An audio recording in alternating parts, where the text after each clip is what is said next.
กระตุ้นการหมุนเวียนในระบบเศรษฐกิจฐานรากลดภาระค่าครองชีพ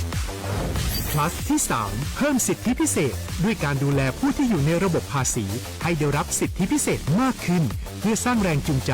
ให้ทุกคนร่วมอยู่ในระบบอย่างโปร่งใส plus ที่ 4 เพิ่มโอกาสให้นิติบุคคลขนาดเล็กเข้าร่วมได้ให้ธุรกิจเติบโตเป็นกำลังสำคัญของเศรษฐกิจไทย plus ที่ 5 เพิ่มทักษะใหม่เพื่อพัฒนาให้ร้านค้านำความรู้ใหม่ๆมาช่วยเพิ่มยอดขายลดต้นทุนเรียนรู้เติบโตและปรับตัวไปกับเทคโนโลยีใหม่เพื่อสร้างเศรษฐกิจที่แข็งแกร่งจากคนละครึ่งสู่คนละครึ่ง plus ไม่ว่าจะสั่งข้าวคนละจานชาเขียวคนละแก้วขนมเค้กคนละชิ้นหรือหลายๆชิ้นก็ใช้ส่วนลดได้ทันทีสูงสุดวันละ200 บาทแถมใช้กับฟู้ดเดลิเวอรี่ก็ยังได้สำหรับประชาชนไทยอายุ 16 ปีเป็นต้นไปสมัครรับสิทธิ์ผ่านแอปพลิเคชันเป๋าตังวันที่ 20-26 ตุลาคม 2568 สำหรับร้านค้าที่สนใจร่วมโครงการสมัครได้ผ่านแอปถุงเงินวันที่ 15 ตุลาคม ถึง 19 ธันวาคม 2568 แล้วเตรียมพร้อมรับลูกค้าจากทั่วประเทศเพราะนี่คือโครงการที่คนไทยทุกคนช่วยกัน plus เพื่อให้เศรษฐกิจไทยโตไปพร้อมกันโครงการคนละครึ่ง plus ดำเนินการภายใต้เป้าหมายที่ชัดเจนของรัฐบาลในความต้องการกระตุ้นเศรษฐกิจลดภาระค่าครองชีพให้ประชาชนและยกระดับศักยภาพผู้ประกอบการไทยให้พร้อมในยุคดิจิทัลโดยยังคงยึดหลักความโปร่งใสตรวจสอบได้และป้องกันการใช้สิทธิที่ผิดวัตถุประสงค์คนละครึ่ง plus เพิ่มพลังเศรษฐกิจไทยพร้อมโตไปด้วยกัน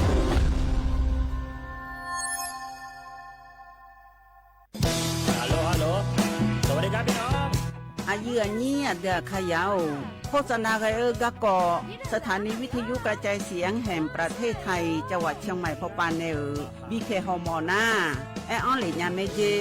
สถานีวิทยุกระจายเสียงแห่งประเทศไทยเฮนาอย่าซิมก้อนบีดูอย่าล้อนแต่ช่องหางละหาเชลกับปจักกันเนอดูพ่ออีสอนนี่กามาเล่าเนกามองขากากายกุญญาอายุเนียวโฆษณาบีเกหมอญาแลนึงมาอ้อนนานากาไงเหลียวแน่ไงชนยังง่ายีเนียวนากาสังโบนาขอนี่จะมีงาซุงมีสีโกจะมีโปเย่และงาเดใจที่โบนาขอนี่จะมีเวนี่มีโกเย่งาสีเวและงายีเนียวมาเจอเกญาบุกกี้ดูนี่สิข่าวรับสมัครไปทำงานต่างประเทศเห็นว่าจ่ายทั้งค่าตั๋วเครื่องบินให้ที่พักฟรีแถมมีโบนัสตั้ง5 เท่าของเงินเดือนมีเงินส่งให้ที่บ้านสบายเลยแต่เขาขอค่าดำเนินการเป็นแสนใช่ไหมแล้วก็ให้กรอกข้อมูลส่วนตัวแอดไลน์สแกน QR Code ด้วยรู้ได้ไงอ่ะกำลังจะโอนเงินไปพอดีเลยก็ตอนนี้นายหน้าเถื่อนกำลังระบาดหลอกไปทำงานต่างประเทศรายได้ดีมีสวัสดิการเลิศพี่สาวฉันโดนมากับตัวเสียเงินเป็นแสนแทนที่จะได้โกอินเตอร์โหแบบนี้ก็พังหมดสิขอบคุณนะที่เตือนเกือบไปแล้วไม่ล่ะเราคิดให้ดีก่อนเชื่อเช็คให้ชัวร์ก่อนแชร์แยกแยะข่าวก่อนตกเป็นเหยื่อไม่เชื่อไม่รีบไม่โอนโดยสำนักประชาสัมพันธ์เขต 3กรมประชาสัมพันธ์ขอชอชอเมนูเมนู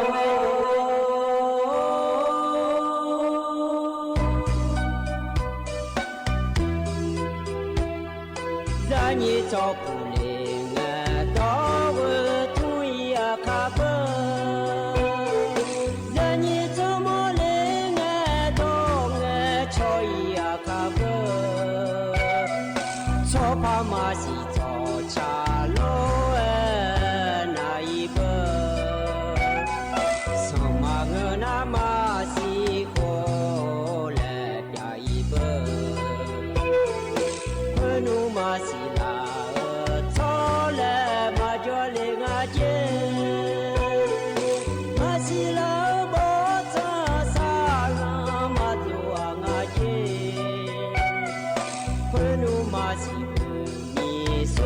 so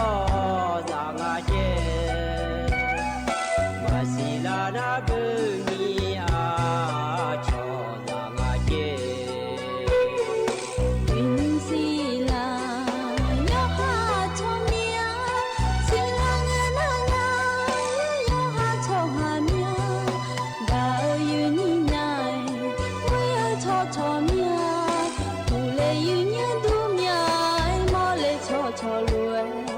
အာဒီဇာညီဒီဖို့မှာကြလေဆုံးမရညာဝဲတဲ့ဒုမတာဇာညီချော်ကြော်လေအာဒီကလောင်ဟင်းရဲ့ဒီနာရမောကြော်နေတောင်းငယ်ချော်တာမှာဟဲ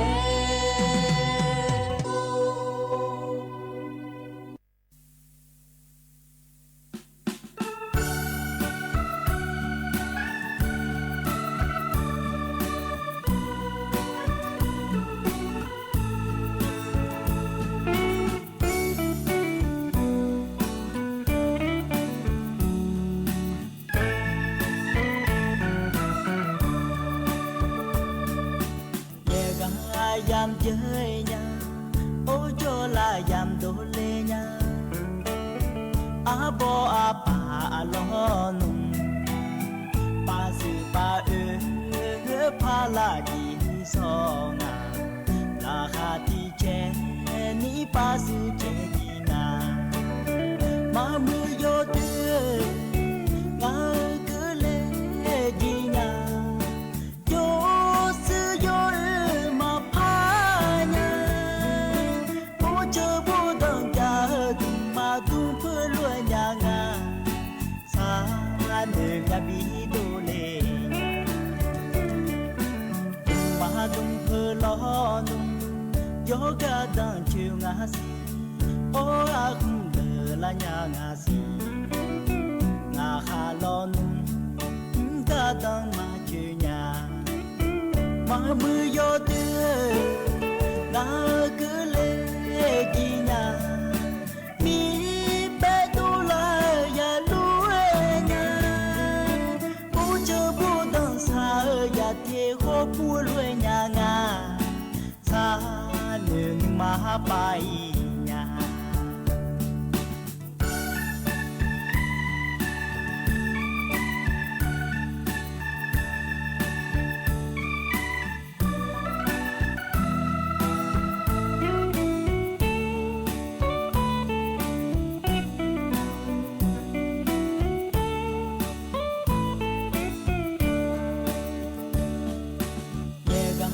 yam chơi nha ô cho là yam đồ lê nha a bo a pa lo nung pa si pa pa la di so nga la ha ti che ni pa si che di na ma mu yo tươi nga cứ lê di na yo sư yo mà pa nha bố chờ bố đang cha mà tu phơ lue nhà nga xa nương nhà bi do le mà tung phơ lo nung yoga đang chiu nga si o a khung de la nhà nga si nga ha lo nung ga đang ma chiu nhà mà mưa gió tươi na cứ lê chi nhà mi bé tu la ya lúa nhà bố chờ bố đang xa ya thiê khô bố lúa nhà nga xa nương mà bay nhà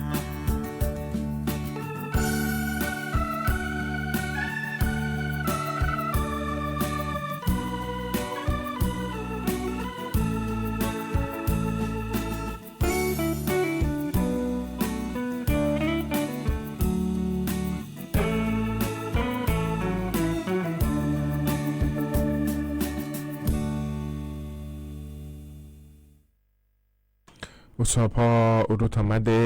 ไอเยนี่ยวานาลุเนเยนี่ยวนิวสอนนะล้อเยนี่ยวจอนเจอทีนังเงิน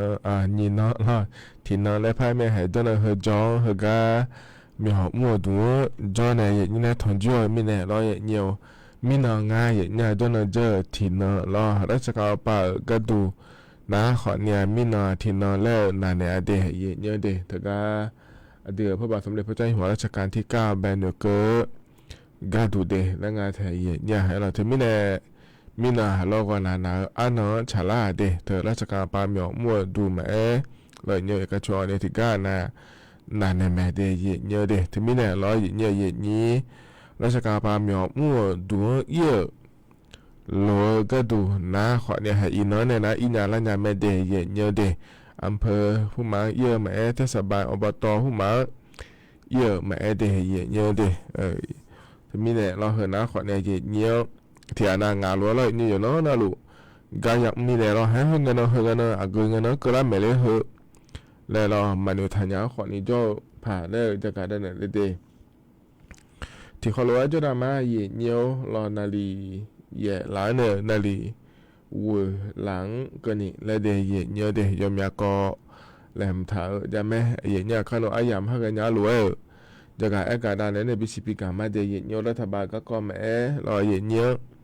จะการอากาศในภาคเหนือก็แม่เดที่ไม่ได้เยี่ยวทางทะเลนะหันยาแม่เยี่ยวเฟบัวป่าก็ดูแม่มาข้อป่าแม่เดเยี่ยวเดเฟบัวป่าก็ดูนะขอเนี่ยอยู่จนเราหลุดเนี่ยหลุดลอยเยอะชมยนารอสวทจุดเชียงใหม่ AM 1476กิโลเฮิรตซ์เธอหลวยไม่ได้เยอะตึกเฟบัวป่าเลยอันเนี่ยชอบโป้และย้ายถ่ายเยอะตึกเดือดโป้นะขอเนี่ยดูแลไม่ได้เยอะหน้ามาข้อป่าก็ดูนะขอเนี่ยเธอ AM รอที่ภาคเอยาสีเชโกกิโลเฮิรตซ์แล้วตึกจะพอในเดย์เยอะเดที่คนเราจะนำมาเยอะอย่างนั้นเรารู้จักการเนี่ยรวยแล้วอันเนาะเยอะจนไม่จักการแต่เนี่ยว่าเดย์เยอะเดนิมสอเฮกาเยนี่นะทอนจ่อละอเดออาคาอันนาเยเนี่ยอินนั้นลองที่นฉลางอเดเยเนี่ยเดบราสินะขอนี่เชื่อสิละอาขนะใช่ที่ของอเดไทยอันนั้นอินาวันอังคารหน้าไทยเยเนี่ยอันนั้นนะอันนั้นเชื่อบราสินะรอเยเนี่ยตุลาคมและขั้วสิเดอาโขนะขอเนี่ยหยิบพังอายาโกเชี่ยเดเยเนี่ยเฮน่ารอเยเนี่ยโคตัวละตัวรอเยเนี่ยละทอนจ่อนิมสออายามหลักเฮเดเยเนี่ยก็งานก็กอลมถามาจากการในมีนาเราแต่ชัดทิบิมเลยพระบินาหาแต่ญาเดเยเนี่ยเดนิมก็พอในบินาหาได้ก็บิมนาเราอันนี้เอมี่ในชางาเยเนี่ยล้อนึกาโลกูนะงาเดทิบิมเลยนะฮะตามมา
quanto miedo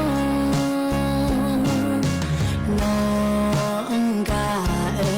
sandu hobo me nga hobo homa jite phalo nga de ne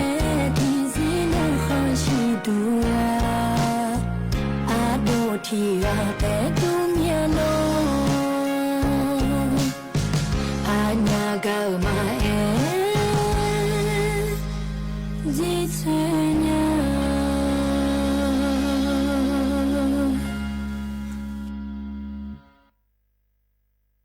ดอชาตะกะเตบิมนารอเยอันนี้เอมมี่เนชาดอชางาเตรอนึกาโลกูและแม่ไอ้เนี่ยเรานะหาเบียวดูอยู่กันนะหลัวเดเนี่ยนี่จะนอปาลาเนี่ยนะหาล่าขอนี้จอดูรอเนี่ยจะขอเราจะดามาเดเนี่ยยุ่งชอรองานแน่อายุเฉมือนแน่เฮกามยอมดูแน่รอสถานีวิทยุกระจายเสียงแห่งประเทศไทยจังหวัดเชียงใหม่เฮกาในนี่นะถอนจุมาเดเนี่ยเด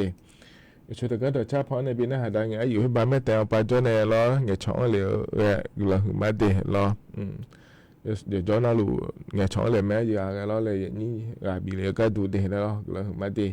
ที่มีเนี่ยล้ออย่างนี้เธอก็มาข้อไปในอาหารลูนะล้อเงี้ยช่องเหลือหมดนะขอเนี่ยล้อตัวจะจ่าแม่ตัวชาชาแม่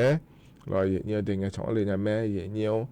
จะมีงานซุ้มยี่สี่โกจะมีสี่เด053-276-007แล้วงานแถวเนี่ยแต่ก็จะพอเงี้ยช่องเหลือไม่เดมังเงินนะล้ออย่างเงี้ยเฟซบุ๊กไปในอาหารลูนะขอในเฟซบุ๊กไปในขอเงี้ยช่องเหลือแม่เนี่ยล้อเธอเชื่ออาจจะแบ่งกันในอย่างเนสถานีเฟซบุ๊กตัวก็จะพอเนี่ยรอเยี่ยวที่เขาล้อจุดามาเยี่ยวเธอกันเนี่ยนะล้อก็ก่อแหลมถ่ายเยี่ยวจะกะดันเนี่ยมาเดเยี่ยวเดแต่ก็มีหนอก็ดูนะขอเนี่ยเดือดไทยไม่ขอนะยหืออันนั้นที่นอนแล้วพัชรางะเนี่ยเราเธอมีในราชการปามหยองมั่วตัวยกันนะลูนานในแม่เดเยี่ยวเดเฮก็มีนายหืออันนั้นก็ดูนะขอเนี่ยเดือพระบาทสมเด็จพระเจ้าอยู่หัวรัชกาลที่9ล้ออายุเชื่อกันเนี่ยก็อันนั้นแล้วฉลางาเนี่ยล้อแต่ก็ถึงเงี้ยเนาะก็ดูนะขอเนี่ยอันนั้นชมยังเกอหน้าเลยเนี่ยวันนวมินทรมหาราชและขั้วอันนั้นแล้วก็ได้ทางเดียเนี่ยเดวันนวมินทรมหาราชและขั้วอันนั้นเราหาเดือพระบาทสมเด็จพระเจ้าอยู่หัวรัชกาลที่9แบบเนื้อเก๋อันนั้นแล้วฉลาดแม่เนี่ยเธอมีแหละเราเนี่ยมีนอนนะคนเนี่ยเดียวพระบาทสมเด็จพระเจ้าอยู่หัวรัชกาลที่10เขาเนี่ยอายุมียาเขาเนี่ยเราสัมผัสนู่นเราคือยมยากะงาเดียเนี่ยเด็กก็เธอเนี่ยนอนเนื้อเก๋ก็ดูเดแล้วเรามีนอนย่อยเงี้ยนาลีงาลาสมเช่นยี่เพลเราคือเราเลยอย่างนี้ล้วนจีเนี่ยเธอก็เดี๋ยวพระบาทสมเด็จพระเจ้าอยู่หัวเรารัชกาลที่9อาบาแต่ถ้ามีสิ่งงั้นเธอเนี่ยเราเยอะเนี่ยไอ้เยอะดำเนี่ยเยอะไม่ได้เนี่ยเดเฮนะขอนี่ร้อยเนี่ยเธอเนื้อเกลือก็ดูเดแล้วง่ายในนี่ในสักหัวหารู้จะด่าง่ายเนี่ยเรายอมยากง่ายเดเธอก็สัมผัสยั่วปามีเนาะเธอก็ยังสักหัวหารู้อย่าจนด่านะเดเนี่ยที่มีในเฮนะขอนี่เธอก็สัมผัสยั่วหัวปาก็ดูมีเนาะเธอก็อย่าจนด่าเดเนี่ยเพราะเนี่ยเราสัมผัสยั่วปาก็ดูแต่มังเงอเดี๋ยวถ่ายมีขอช่วยหาหัวปาก็ดูไว้แล้วมีนเอเดือเนธมนตรีนายอนุทินชาญวีรกุลรอเยี่ยวอายุเกือเนี่ยเนี่ยรอเขาเนี่ยคณะรัฐมนตรีเขาเนี่ยอย่างนั้นเดินไทยช่วยหาแต่การที่คนรู้ว่าอย่างอื่นเรื่องง่ายเนี่ยรอเดือพอจะประจงหัวการที่9อาบัติถ่ายมีชีเดียเนี่ยเด็กที่เขารู้ว่าอื่นเรื่องเนี่ยรอแต่การมีชีพอรออย่างเดียวอย่าซื้อรอย่าผิวแล้วอย่าดำเนี่ยงานเด็กก็กูเทมหลักนะเดียเนี่ยเดที่มีในเฮนะเขาเนี่ยอายุกลางเนื้อก็ดูเดแล้วมีในเราการเนี่ยเราเธอเนี่ยอุจินาลีเวลังก็เนี่ยเราถ่ายช่วยหาอยู่งานเราหนึ่งมาเกลือหรือว่าเราอายุดำเนี่ยเล่นเนี่ยไม่เดแล้วยัยเนี่ยถามว่ายมย้าเนี่ยเล่นเนี่ยอายุบ้านมิชิเราเย็นอายุบ้านแต่ถ่ายมิชิตก็ดำเนี่ยเรื่องงานเดือดถ่ายช่วยยมย้าขอเนี่ยอายุกลางเนื้อก็ดูเดแล้วอย่าจังด่าดัวขาช่วยเจอขอนึงล้อเดี๋ยวขาช่วยเจออย่ากูร้อยก็น่าแม่ยิ่งช่วยเย็นเนี่ยเราเธอเดือดถ่ายช่องหางเดือดหน้าตาช่องหางรอเธออายุเดลูเงยยมยาจี โครงการยมยาเจสบุจดูแม่ยมยาเจโครงการหลวงเธอรอยมยาเจจังโลหลังยาเนี่ยเราเธอเดือถ่ายช่วหาเดือน้าตาช่วมันจะขอตัว$10,000เนี่ยนี่มันจะชอบด้วย$10,000เนี่ยนี่เลยเจเนี่ยมันด่าละเราเลยนี่ถึงไม่ได้ยมมาตัวชิเจอขอเนี่ยเราเนี่ยอายนึกกล้อเนี่ยก็กัดตัวเดเล่ยมยาเจขอยาจังด่าตัวเราเนี่ยนะยุ่งว่าเดือนในหลวงรัชกาลที่10ข้อเนี่ยเราสัมพันธ์เนี่ยไปยมยาเนี่ยจอหลวกาขอเนี่ยกล้อเนี่ยซาชออันอย่างมันขอในชาลาเนี่ยกล้อซาชอเนี่ยขอจอตัวเราเลยนี่เราอย่างเหมือนจะซาบิโดเนี่ยยี่บีมั่งกัดตัวเดแล้วเราเนี่ยแต่มีเนี่ยเห็นนะขอได้มีเนี่ยก็คืออันชาลาหลวเราเนี่ยยมยาเจจังด่ายางาเดเล่เนี่ยจะกะเอกาดาเนี่ยบิสิบิกาเลเดเนี่ยเดเห็นนะขอนี่อาดัมเบลก็เกาะเราเนี่ยนายใจที่ก็ดูแล้วเลยนี้เธอเนี่ยคือการรัฐบาลก็เกาะเดยเนี่ยรัฐบาลอินุมก็มุ่งหัวเห็นนะขอนี่นายอนุทินชาญวีรกุลและขั้วก็นายกรัฐมนตรีเกิดหัวเนี่ยก็มุ่งแม่เนี่ยนี้น่ายอมมาเนี่ยดอยถ่ายยาเนี่ยเราดอยถ่ายเธอนะขอเนี่ยบาลาสิละขั้วจะเจนาลูเลยมันต้องถ่ายจีเนี่ยเราเนี่ยสิเบียร์นะเห็นเนี่ยโคก็ขอสื่อดูเลยนะกับเนี่ยมันพังเงินไม่เนี่ยเราชอบการยุบสภาและขั้วเธอบิดาเนี่ยเราสออยู่เจนาลูก็บิมนาจีเนี่ยเราเนี่ยบิชเชพาบิดามาเตะและถ่ายดอยจะแม่เนี่ยนี้เธอมีเนี่ยก็บาลาสิยอขาเราขั้วเราเนี่ยเดือไทยมีของก็ดูดาซาดาวยมยาเจดามาเดเลถ่ายยาถ่ายเนี่ยเราเดือในสมัยนุ่มเกลัวเนี่ยเราเนี่ยเธอเนี่ยสุ่มก็อยู่ก็ยังง่ายเนี่ยเราอดัมแบกก็ดูนะขอนี่กระตุ้นเศรษฐกิจและท่องเที่ยวและคงอาเทเนี่ยจะขอตัวปะเดือก็$10,000เนี่ยก็ดูดามาเดเนี่ยเราก็กว่าศิลาง่ายเนี่ยเราอาจจะไม่ได้ศิลาก็ดูง่ายแล้วเกินนะแล้วยุ่งโครงการคนละครึ่ง plus และขั้วเธอยาลางาเทยเนี่ยเดมเนี่ยมาแล้วชมบิดองงาแล้วในนี่อินอันนั้นเชื่อแล้วให้อาคานุสก็ดูนะขอนี่เธอบริเมเลเดอร์มีออนเดอร์แล้วเนี่ยนะก็ปวดก็ดูนะมีออนก็ดูแต่มันก็เดจะคอนแถวโลมาดูเนี่ยโชว์โลเลยเนี่ยเสืออันนี้คือสารสหุมาแถวหุมาแล้วลำมือหุมารู้ระยะงาบุบล้อเลยอย่างนี้เธอเดือดขอในโครงการเราค่อยบินแล้วอันนี้บินจะเนี่ยเจแล้วเกิดไม่รออย่างเนี่ยนะเธอแต่มันก็รอออนไลน์เอาไปในขอในบินเนี่ยอย่างเนี่ยฟู้ดเดลิเวอรี่แล้วคุยเธอรออย่างเนี่ยให้ยุ่งยากเจจังดาวอย่างงามเนี่ยมันก็แล้วให้อาคานุสวา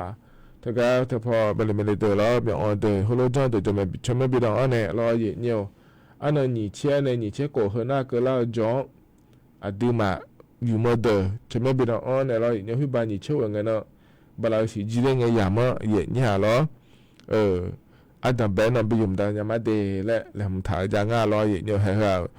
อย่าดูแม่เหมือนโครงการแม่และไอ้ยาแม่เนี่ยจะร่างขอเนี่ยมีอะไรจะยุ่มเกินมีในรอเนี่ยแล้วเธอแต่มาเงอะรอเลยนี่บัตรสวัสดิการแห่งรัฐเลยคู่เธอยาเดี๋ยวนะแห่บาลาติเสียยางาเชบางเกินเนี่ยพับบิเกินเนี่ยแล้วเนี่ยนะเธอแต่มันก็เดียเนี่ยเดียยุ่งเดินเข้าไปบินแต่ละผายเราเนี่ยรัฐบาลไปก็ดูนะขอเนี่ยนี้ชมเมืองรองและคู่อาเทยเนี่ยเราเธอช่วยอย่างนี้ยกขามาเรียเดือเมื่ออินเดือก็อินะแต่ก็หมดเบียก็ดูแล้วรัฐบาลไปยกคนนั้นรู้ยังบีเป็นเทียนะแล้วก็บิชบายเนี่ยเจเนี่ยเราบิก็ขายเนี่ยเจหมดเบียก็ดูเดียเนี่ยเดียนั่นเธอแต่มันก็เราเนี่ยนี่ติดเดียวก็ดูนะขอเนี่ยชอบการแก้ปัญหานี่ประชาชนนะว่าแต่เดือดถ่ายช่วยหาที่โยดาเธอก็เธอก็ขอเนี่ยเดี๋ยวจะเนี่ยชาวบ้านเนี่ยผังงาเลยเหรอชาวบ้านเนี่ยเลยจ้องตามให้เด็กแล้วตัวก็งาแต่ยุ่มยำยาขอเนี่ยเหรออย่าสมบูรณ์จะพันเจอหลายนะขอเนี่ยช่องรอหังเงาอย่าพลาดเดี๋ยวขอเนี่ยเดี๋ยวจะเนี่ยชาวบ้านเนี่ยผังงาจิตอาจจะไม่บีจีนี่โลแล้วเดี๋ยวจะเนี่ยเลี้ยงในชาวบ้านเนี่ยผังงาแล้วขอเนี่ยจะตามมาเด็กแล้วก็งานน่าชอเธอกับบริษัทบริหารหนี้สินแล้วคุยเธอรอบริษัทบริหารสินทรัพย์ด้วยขั้วเธอพาจ้องได้สิเจรออย่างนี้ที่อยู่ด้านหัวเป้าโดยชุนเนี่ยชาวบ้านก็ดูเด็กแล้วงานเขาก็กว่ายังมึงไม่มาสิแล้วงานเสียอยู่ก็โครงการผมจะลาหลานนะขอเลยอย่างนี้ยังมึงไม่ติดโปรแล้วพาจากอากาศด้านไหนในบิสิบิกามาเดเพราะในเธอแต่มาเงื้อรออย่างนี้เธอช่วยเหลือ SME เพิ่มให้เพิ่มสภาพคล่องให้เศรษฐกิจและคู่อาเทยเนี่ย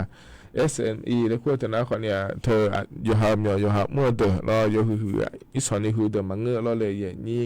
รอเทียนาเบอร์อยู่หาเดี๋ยวต้องหยิบพอหมดยาเลยรอเทียนาชอตัวเบียแล้วก็นาดูพอหมดยาเลยขอนี่พิวภาษายาเลยอายุจอมหังอ่ะแล้วเนี่ยเทียนาเบอร์ให้อยู่หาเนี่ยจอมเลยมั่วจานเนี่ยดูหมอรอไอ้ขอเนี่ยพิวอยู่มั้งเหรอจอมเลยก็ดูโลแล้วเลยนี่เฮก็ละหัวขอเนี่ยรอขอในเรื่องเนี่ยชาวบ้านในเรื่องมาดีแล้วงานเทียเยอะดีนั่นติเตียก็ดูนะขอเนี่ยสตาร์ทก็เกาะรอเยอะเรื่องในชาวบ้านในเรื่องเจเยอะหรอ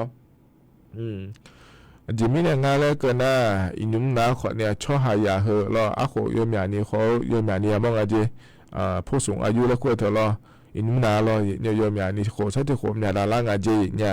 นักสตาร์ทเจียนะมาฐานะรอหมอเลยเงี้ยสังอะไรเงี้ยเทียเยอะเธอมีเนี่ยรัฐบาลปาขอในเย็นนี้เธอได้บิฐานยาเนี่ยก็ดูหมอเลยเงี้ยบิอยู่เมื่อยาเนี่ยก็ดูอยู่หาสตาร์เฮ้ยมารัฐบาลปนชาวบ้านขอในอาเจียนาจะแล้วน่าอยู่หาในจิมถ่ายและพัฒนาขอในหมอเลยเงี้ยเธอน่ามายาสางานในเย็นนี้เธอมีเนี่ยเย็นเนี้ยเดือดถ่ายช่วยหาสตาร์เฮ้ยฐานยาเนี่ยก็ดูเดินเลิกโครงการจะโดดเลี้ยในชาวบ้านเนี่ยมาดีแล้วตัวเกิดงานเทเย็นเนี่ยแล้วเพราะในอาศัยเยอะงานที่เตียก็ดูนะขอเนี่ยเธอการสร้างอุตสาหกรรมแห่งอนาคตและกุงอาเทเนี่ยเขาก็กว่าเราเธอก็เนี่ยมันจะขอต่อไปเราเหมือนแต่ละเนี่ยก็ดูก็ก่อนไม่เขาก็ก่อนเราเนี่ยอุตสาหกรรมไม่ถึงนะขอเนี่ยดูมาเนี่ยมอลาก็ดูนะโรงงานหุ้มหมางานเนี่ยอย่างนี้เราเลยที่ไม่ได้ก็เหมือนแต่ละเนี่ยก็ดูคนในเรื่องเนี่ยขอในชาวบ้านเนี่ยมาดีแล้วตัวก็งานแต่รอเยอะดีที่ไม่ได้เฮือนนะเราเธอก็อินุมนายกรัฐมนตรีนายอนุทินชาญวีรกูลล้อบลาสิยาเกอเฮละขวรอเยอะยอมอยากก่อนละขวกันเอเกเลลเวรอเดือดถ่ายไม่เหละมาเนี่ยเดือดใช้ถ่ายช่วยเหอะมันจะขอต่อปานามาเชื่อมือแต่ละเนี่ยก็ดูรอเยอะเลยเนี่ยชาวบ้านเนี่ยเลี้ยงมาดีแล้วงานดีเยอะดีเหอะน้าคนนี้ยิ้มเหอะกาดอมเบอายามเหอะละขวรอเยอะนี่เนี่ยถอนจุนเนี่ยจะกาเอกาด้านเนี่ยบิสิบิกาก็เกาะดีเยอะดีเหตุการณ์หนาวเนี่ยเราที่ขอรู้แล้วดอกชาติยุ่งพนักหาตามมาเดียเนียวโดอันเนาะในชาดอกชาไงเนี่ยเราจะคงกู้ใช้ละคุยโจ้เนี่ยเมียโลแล้วชาเดิมติดเดียชาดอกชาแม่เนี่ยเราที่ขอรู้แล้วนะฮะเบียดามาเนียว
นุ่มพอในบินหาดาเธอก็เทบยุ่มนาล้อยีเนี่ยอโดอันนอและคู่กันในชาต่อช่างงานเดยีเนี่ยเดแต่ก็อยู่ทั่วปาอยู่ดูเหลือเนี่ยยีเนี่ยพอเนี่ยบินหาดามาอย่านะหาเปียวดูเดยีนี่อยู่อ่ะน่ารู้เวลายีเนี่ยคือเธอก็ต่อชาพอเนี่ยบินหาดาเนี่ยยีนี่เธอก็เฟซบุ๊กปานเนี่ยนะหารู้ในเงี้ยช่องเหลือก็สติกเกอร์เบียงเหลือก็ขอเดียวคอยจะหลุมมายีเนี่ยขาดตอนในเงี้ยเหลือขอจ่อรอเนี่ยถ่ายตอนในเงี้ยเหลือขอจ่องานรอก็เลยมาเดียวหาน่ารู้ว่าเดยีเนี่ยเดวิบากรอบ้านใหม่แม่สลักแล้วครัวปลาจนในขอเนี่ยนะหาหลุมมาเดแล้วไงช่องเหลือยีเนี่ยก็เลยมาเดยีเนี่ยถึงไม่ได้หรอก็ปลาจนในนะหาหลุเลยแล้วเราเนี่ยเหมือนย้อนได้ยมือเมียโลก็ปลาจนในนะหาหลุขอนี่หรอไงช่องเลยเนี่ยแม่เดยีเนี่ยเดแต่ที่เขารู้แล้วพระเจ้าดามายีเนี่ยหรอคือกันเนี่ยนะเราก็แหลมถ่าจะกะนั่นเนี่ยมาเดยีเนี่ยเดยีเนี่ยอักขันสอก็ละแม่ลอยเนี่ยทกาอันดับไปอายามมาคุยในอย่างเนี่ยถ่ารู้ว่าลอยยีนี้มีอ๋อเดอเราบริเวณเดอเราจะคอนเทเดอมาดูเนี่ยชอเจียพรถ่ามาเราสองหุ่มมาจ้าเจียพรถ่ามายีเนี่ยอักขันสออันนอเชียงงานเนี่ยนะทกาเธอพอเดอชมยอบิดอ่อนยาอายามชาลาเมเดยีเนี่ยเดว่าส่วนมาขาดทกาโครงการคนละครึ่งพลัสและขั้วเธออยู่หากาบีเยอะเลยหมอนะชมยอดอ่อนยาแม่ยีเนี่ยเราทกาชมยอดกาดูนะขอเนี่ยถุงเงินเรายีเนี่ยแอปพลิเคชันถุงเงินและขั้วปาเนี่ยยันยาแม่เดยีเนี่ยเดนะเรายีเนี่ยเจริญเงียบมีการเนี่ยดอกยีเนี่ยเฮ้แล้วงานทกาชมยอดองอินเนี่ยชองงาမြောင်အောင်တွန်းတကထုံပြီးုံလေနာยาบากาลัวยากาลาลัวเราถึงกับภาษีก็ก่อนจะเราปาเทขวาเจชดเชขวาเจแล้วเธอเงินแม่รู้แล้วเงินน้ำพัดน้องผมเนี่ยเลยหัวแล้วเราเนี่ยยมยากาเนี่ยดอกจ้องอาเดยเนี่ยเด็ดที่มิเนี่ยเธอก็เราคุยนะเราเนี่ยเธอก็ด็อกเตอร์เอกนิติแล้วงานเธอเนี่ยเหรอนิติทันถ้าประกาศประพาสแล้วงานเดียเดี๋ยวรองนายกรัฐมนตรีเขาเนี่ยรัฐมนตรีว่าการกระทรวงการคลังในโครงการไทยเนี่ยก็เนี่ยโดยเหลือหน้าโครงการคนละครึ่งพลัสและขั้วส่วนอย่างอันเดอร์แล้วเนี่ยอันเลยเนี่ยเธอก็รออาโมเบียรัฐบาลจะคนอะไรเบียก็เธอก็จะนอปาชเชขวาเจริญในอย่างเดอร์นะเราเนี่ยทุลัวมาเช็คโกมาเดแล้วงานไทยเนี่ยน่าก็ยกกรนาลูเฮนะขอเนี่ยเฮือฮังว่าบิสิญญาก็ดูคนนี้มันเงเจอยู่หาก็อยู่หาลอยเนี่ยเธอมีเนี่ยเนี่ยหรอบริเวณเดิมอย่างดูรอส่งอันนี้เกิดรอช่วยไม่ได้มาเล่นแหลมถาเดินหน้าเฮือก็ละคุยเราหน้าว่าหนึ่งมาสั้นเลยเนี่ยเดินยังไม่ดีช่วยไม่ได้เลยยังไม่ดีแล้วงานแถวโครงการคนละครึ่งป้าชอบบิเยเลยก็ดูจะนำหมอนาดีแล้วงานแถวเนี่ยเธอมีเนี่ยเลยเนี่ยเดือขาขอนี้เงื้อแล้วမြောင်အောင်ဒူဖန်ထားမှာလောရဲ့ညော်ထနဲ့ကြတော့ကြည်အောင်ဖန်ထားမယ်လောလေနီနာဒူဖန်ထားမယ်တဲ့နာဒူချောက်ကြီးအဒူခလငါတဲ့ညော်ထခုကံမှုလေအညာကဒူမဲကပေါ်နာလောเธออยู่หาเลยညာငါလိုညာငါလိုยังพาชจิเฮาညာမဲတဲ့ညော်แอปพลิเคชันถุงเงินแล้วคู่กันတဲ့ညော်တဲ့ทีนี้เนี่ยလောရဲ့ညော်ချမေလောညာတဲ့ညော်တဲ့ เฮอนาลอขอบใจยาข้ามาเหมือนย่าเนี่ยเราทำซ้ำมาดีข้าหนุ่มเหมือนดาราแต่เราอย่างเงี้ยดานาเราเนียวเฮอนา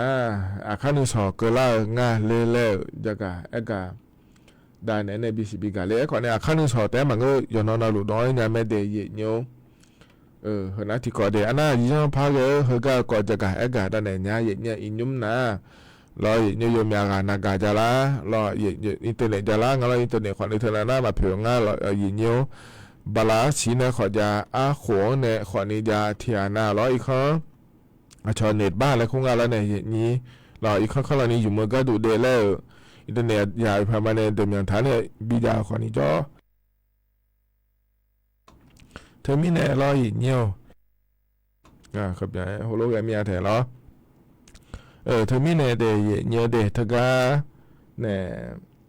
อีเดเนี่ยผู้มาจานะขอนี้อยู่หาชอผู้มาเนี่ยเงี้ยชอขอนี้จ่อแล้วเราอยู่หาเย่นี่เนี่ยเงี้ยชอขอนี้จ่อที่อ่านเฟซบุ๊กผู้มาจามีเนี่ยเฟซบุ๊กปะเงี้ยเดย์อ๋อขอนี้จ่าแล้วงาเทย์เนี่ยเดย์ยังพาเกย์ยังไงเจเนี่ยหรอยังพาเกย์นะขอนี้เฮไลน์ผู้มาเบย์นี่นะเบย์นี่อายขาแต่เงี้ยชอมันง่าชอไลน์กลุ่มและคู่ขอนี้จ่างานเนี่ยอย่างนี้รอไล่กลุ่มแล้วคุยเธอที่ก้านะขอนี้ที่มาที่มั่วนะเอาหัวอายาขอนี้จ่อหยอกมุดดูโลแล้วรออย่างเงี้ยเหมือนกันขอนี้ชอที่เขาโลกลุ่มแล้วหัวอายาเนี่ยที่เขาโลจ่อโลแล้วไงแท้หน้าไล่กลุ่มมันละคุยเงี้ยชองเงี้ยรออย่างเงี้ยที่อานาเบอร์รอเลยนี่ก็ไล่กลุ่มละคุยมาจ่อหางอยู่ว่าหยองเงี้ยเกิดยังไงจีเนี่ยยังจะมาเจ๊งเงี้ยรอไล่กลุ่มละคุยแห่งาเชื่อจ่อเนี่ยเห็นน้องสิญญามาเลยเฮ้ยก็เฮ้ยอะไรก็อะไรก็เฮ้ยจังเลยมาดูเลยอะไรเลยเนี่ยชอบมามือจีเอกเดี๋ยวดูเอกรอเนี่ยเงยมาเงยแล้วนั่นมาสีเอกเนี่ยเราเลยไล่กลุ่มหลักคนนะช่วยหาอยู่หาเทียเขาในหัวแต่จ่อมาเงยไม่ได้เลยเนี่ยยมยากะเชี่ยงเชี่ยจ่องเธอเนี่ยน่าดูเหไล่กลุ่มหลักคนมาจ่องไล่เนี่ยปาจ่องเราสู้อาไม่สิเราอยู่ในสิญญาช่วยหารู้ละเฮ้ยเชื่อคนหัวสิญญาไม่สิรู้แล้วเนี่ยเขารู้ว่าก็ยังมามือเจล้อช่องเงี้ยก็เอกล้อเลยนี่น่าก็เลยกลุ่มเราคุยจ่อในหัวน้องหึงง่าล้อเขารู้ช่องเขารู้น้องเป็นเขารู้ก็งั้นเจเลยเล่นเนี่ยเล่นนะย่อปาบาเดย์เนี่ยเลยช่องจะดูเงี้ยก็เอกเลยบางอะไรเนี่ยน่าบางเธอแต่บางเงี้ยเดย์เนี่ยเดย์ขอยังเดย์เนี่ยที่เขามาเจนี่สุดท้ายขอตีเจเนี่ยหนีมือบามาเจนี่เดย์เนี่ยเดย์เธอไม่เนี่ยเราอินว่าออนไลน์เอาไปยมยากเกิดไม่เนี่ยอย่างนี้เรื่องงานเฟซบุ๊กอะไรเรื่องงานอะไรงานอะไรงานจีบจีจังขอเราจะมาบ้าแล้วเกิดแม่อย่างนี้เธออาลีเขาเนี่ยอาบัวก็ก่อไม่งานเจ๋แล้วก็ยุ่งยามอย่างนี้มั่วล้อไลน์เอาไปแต่เหมือนเงี้ยเฟซบุ๊กปาขอนี้งานเดี๋ยวเดี๋ยวเฟซบุ๊กปาขอนี้ที่อ่านล้ออาลีหัวเขาเนี่ยอาบัวหัวเห็นนี่อย่างนี้เธอน่าจะไม่เห็นที่เขาเลยจ่อยเริ่มเสียแล้วอย่างนี้อาบัวหัวงาอาลีหัวจังงาเดี๋ยวไม่เสียอาลีหัวอาบัวหัวจังงาเดี๋ยวไม่เสียล้อเฟซบุ๊กเราคุยเงี้ยเกิดฐานเนี่ยดอนฐานเนี่ยจะเราอาบ้ามาข้อดอนเนี่ยล้อเขาเลยยดูมาบ้าอย่างเนี่ยเราช่องยดูเลยก็งานนี้เราบ้ามาบ้าเรานั่นมาเสียอย่างเนี่ยเราบ้านะบ้าเฮ้ยเราเฮ้ยเนี่ยอย่างงานเนี่ยนี่เราย่อบ้านะคนในตอนโน้ตจ๋าเนี่ยเราจะขอได้เนี่ยคนเนี่ยอย่างนี้เนี่ยเราแห่เขาว่างานหาจีเจ้ารู้แล้วงานจีแล้วเขาว่างานมีเจ้ารู้แล้วงานจีมาเสียเราอย่างเนี่ยเฟซบุ๊กไปดองเธอเฮ้ยยังหาเต็มมองมาเงี้ยเฟซบุ๊กไปเราจะถ่ายอยู่กันแล้วหรือเอาหัวผ้าเมื่อในคนเนี่ยมองอย่างงานเนี่ยยิ่งที่ไม่เนี่ยเราอย่างเนี่ยส่วนงานนี้ก็เรามาเนี่ยอย่างนี้เนี่ยหรือเปลี่ยนคนนี้เงือบผ่าคนเนี่ยช่องบีมเนี่ยก็ดูแล้วเขาลงมาจะอย่างงานอย่างเนี่ยเขาลงจะเนี่ยเราอยู่ช่องไหนก็อย่างนี้เกิดเราบูฮัวเราอย่างงั้นเขาลงมาจะเดี๋ยวเขาลงมาเงือบเดี๋ยวเพี้ยนเนี่ยแต่โน้ตจะอีนะเราอย่างอดีตพอปีสองอ่ะเราอย่างอดีตฟุตบอลปาดองอะไรดีถึงไม่เนี่ยเฟซบุ๊กไม่เนี่ยง่ายจีขอเดินยาแล้วมันก็ยังอยู่ห่างก็ตลอดว่าจะมันง่ายขอเนี่ยช่วงนั้นก็เราอะไรบ้ามาคอยเลยบัวพามาคล้องอยู่เลยเนี่ยเฟซบุ๊กเราเนี่ยเห็นอย่างเขาเรื่องง่ายเดียวแล้วมันสีเราอยู่เดียวไปดูนะบนดูนะขอเนี่ยอดีตช่องอยู่เดียวง่ายจีแล้วปีสองอ่ะเทียเนี่ยเรา那后来讲他ช่วยสาวตัวเบื่อดูเนี่ยก็คือตัวคนนี้สาวตัวเบื่อเราเลยอย่างนี้มันก็เกิดน้ำมันก็จะนั่นเนี่ยสาวตัวเราอย่างนี้ถึงมีเนี่ยโห รู้ว่าก็กว่ามาจังยาเดเลยไอ้เนี่ยงานในเย็นนี้มาสิญาตัวจ่อนะขอเนี่ยอย่าสิญาผายเดแล้วรอคือนะขอเนี่ยเย็นนี้ย้อนญาผายแล้วรอจะกะเอกาดาแหนบิสิบิกาเลยเดเย็นเนี่ยเดน่าสสะเอียดก็ก็จะกะเอกาดาเนี่ยคือนะขอเนี่ยเย็นเนี่ยอเดือถ่ายชั่วเหรอชอมาม่าแล้วคงอะไรเนี่ยมาม่าไวๆขึ้นมาแล้วมาม่านี่นะบะหมี่กึ่งสำเร็จรูปแล้วคงอาจจะเนี่ยจ่ายเธอเราจะดูมาจากงานเจเนี่ยเราที่หัวก็ดูแล้วงานที่ว่าตัวคนนี้จะเกิดงานเจเดียเนี่ยเดียจนเราย้อนเราลุยวันเราลุยที่จนเราที่ย้อนที่ตัวจากงานเจเราเนี่ยไอ้คนเนี่ยดูถ่ายไม่ค่อยคนเนี่ยดูงานรู้แล้วนะมันงานสิเดย์วิบากเวียดนามช่วยหาเธอดูตาพันจำอย่างงานเจเนี่ยเช็ดติดตัวจากงานเจเดย์น่าเวียดนามแต่ดาวโอนะคนนี้เกาหลีใต้พอไปไม่ของงานนี้แต่ก็แต่พอนะคนนี้สี่ชั่วตัวจากงานเจเนี่ยเราเฮาแต่ก็สมาคมบะหมี่กึ่งสำเร็จรูปโลกแล้วคงอาศัยเนี่ยเนอจะกายอากาโดเหลือเดเนี่ยเดี๋ยวถึงไม่ได้เฮาก็จะกายอากาด้านเนี่ยเฮานะเนี่ยจ่าจะเนี่ยก็เนี่ยเราทั่วโลกเจนะที่อันนั้นคนนี้ด้วยชนก็น่าพิวแม่นี่มาจะไม่ถือตัวใหญ่จ่าคนนี้จ่อแล้วเนี่ยมันก็น่าคนนี้ย่อเลยเขาขอเลยอีล้อในเสียในที่เห็นนายจ่าคนนี้เฮียย่อไม่เนี่ยเราเนี่ยจ่าคนนี้จ่อแล้วเนี่ยจ่าเนี่ยก็เนี่ยเราถือตัวแต่จ่ามันเงี้ยเราดูเนี่ยก็ต้องเฉาอาหารหลักข้าหมูแล้วคงอะไรในนี้สาจิวมาลูหอบปานิวมาลูและดอกอ้อเนี่ยเราจังจ่าจังเคยจ่าดีแล้วถือว่าเกิดงานดีเนี่ยดีที่ไม่ได้เห็นนะแต่ต่อหลุดก็อย่างนี้แล้วถึงจะยามเฮลักหัวจะกะเอกะด้านนั้นบิสิบิกาดีเนี่ยก็เนี่ยนะยามให้เจริญแล้วเนี่ยอายชาพอในบินหาดามาเนี่ยล้อนิ่มเหก็พอในบินหาดาเถอะนะขอเนี่ยบ้านปาดูอาคาอำเภอแม่จันทร์จังหวัดเชียงรายปาเนี่ยงานเดย์เนี่ยเดเหก็เหมือนอายามให้เจริญแล้วเพราะบินหาดาวเนี่ยอายามเยี่ยนะขอนี่ขออีมาเดย์อย่างนั้นเรายังมือจะชาโดละคุยจะดาลอยเนี่ยอาคานุจิแล้วนาลีเวลาเนี่ยเชื่อหลังก็นี่ที่ขอรู้งานเนี่ยอายเชื่อมือเนี่ยพระถอนจุฬามาเดย์ขออีมาเดย์อุตุธรรมะอย่าเมาเลย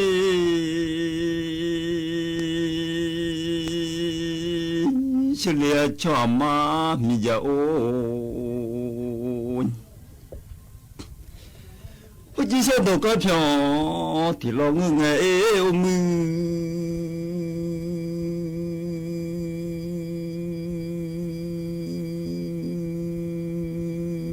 ก็เพียงร้องสะดอมีโลจงมาเวมานอนสะดอมีสิ会พอที่เพียงเราอย่ามือเชื่อมามาที่บ่อยู่โอดี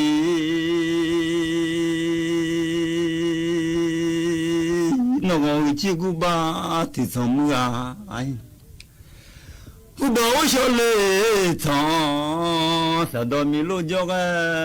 มาเวมาเลยอยู่มีโลจงมาเวมาเอมู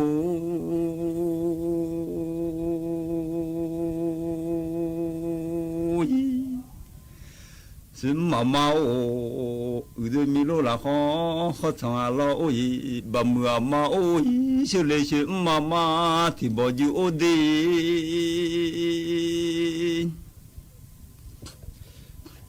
这来就回头也就哦，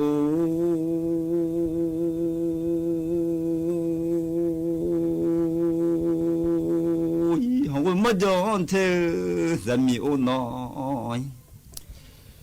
这来就会没多我也，没家没来我们，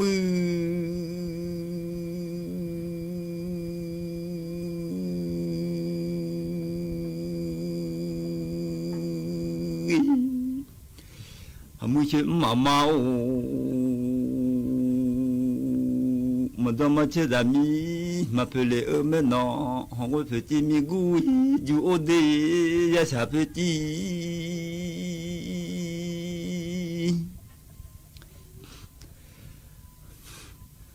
我也啥子几米古，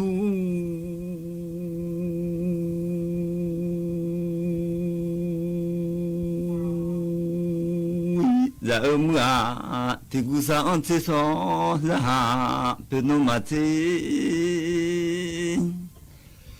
这个上来通宵，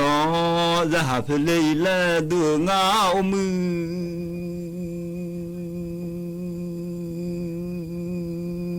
sự mà thì bộ non thì cứ cho lệ thằng xó ra phải lệ là đùa mưa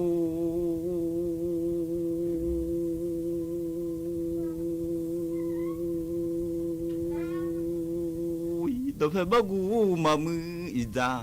là ở mưa sao tôi đã thật tôi đã bao cú lo làm mà dễ ở mưa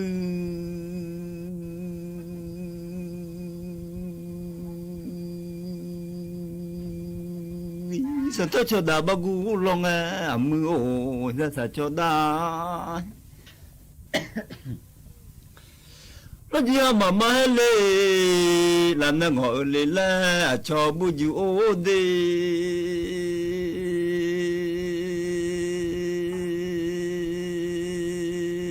hà lo nung bi do sao ta dễ mà nói không có một đó petit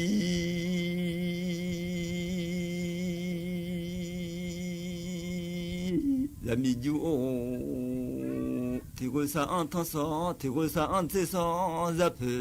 biển nó mà thế đi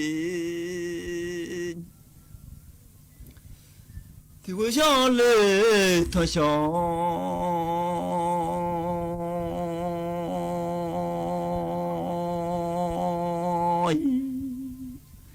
ra phê biển lấy đua ngân nọ là khá bà mưa mà ô sự mà ô đi thì cô cho lệ thằng xó ra phê để lấy là đua ô mưa sự mưa rồi gió mà nhà mưa mình ra rồi gió để mà chắc là chỗ cái làm mà dễ ôm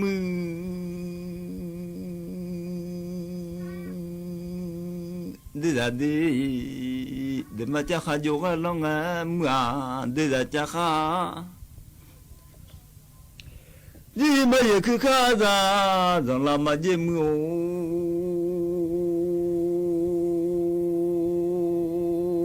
tụi mình có ba mà ye là chưa ra đi nó chỉ mất biết là này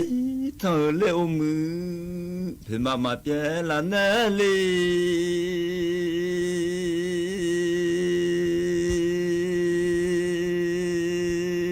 thì biết lo nó bây giờ sự ta dễ mèo mưa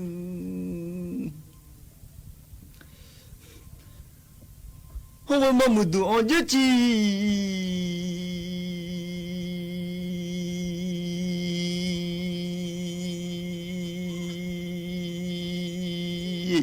cả đứa không có một đứa giàu chờ đứa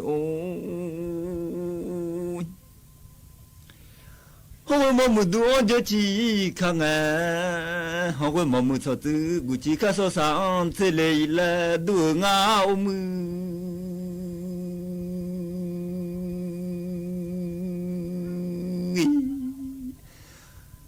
mưa mẹ bữa mà mi già ôn nó không có số thứ của chỉ cả số sáng thế mà ngâm ôm mưa mà một số thứ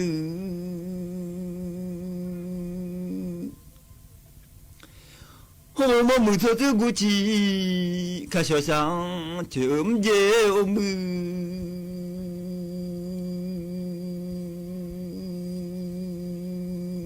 mà giàu sao đuông giàu chờ nghe ôi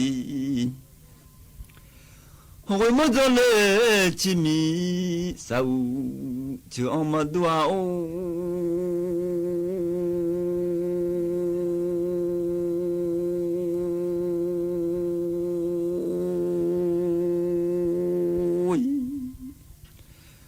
mưa mẹ bữa mà mi già ô đi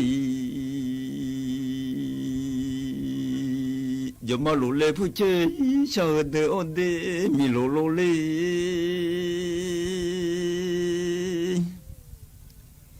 giờ lũ lê ra phong phong đà ở đợi ô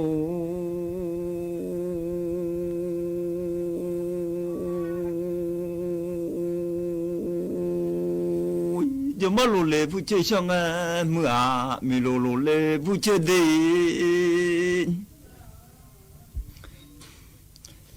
หอยผู้เชี่ยวเลยช่างเหช่างดำมากางเงอมือ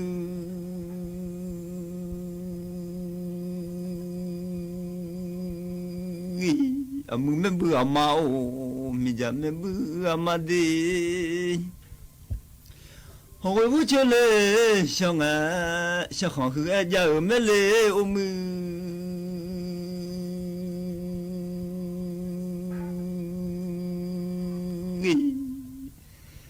มึงไม่เบื่อมาโอจะมาโลเลผู้เชี่ยวชาญมีโลดีหอยผู้เชี่ยวเลยช่างเหมาชามาเจโอมือ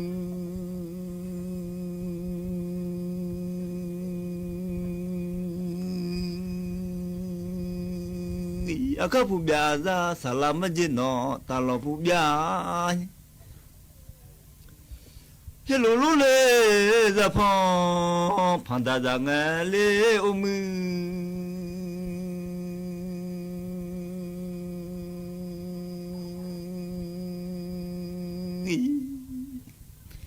ไม่เบื่อมาโอจะรู้พันดาจังฮะตัวที่กู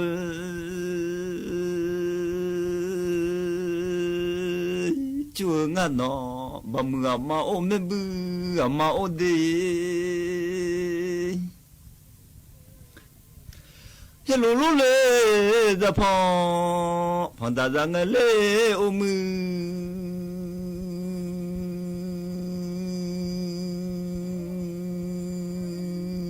ห้องไว้ผู้เชี่ยวจะคนมาชาแม่น้อย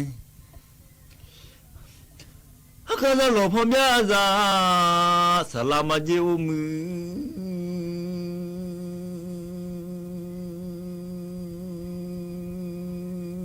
จะเข้าเชื่อซาโอ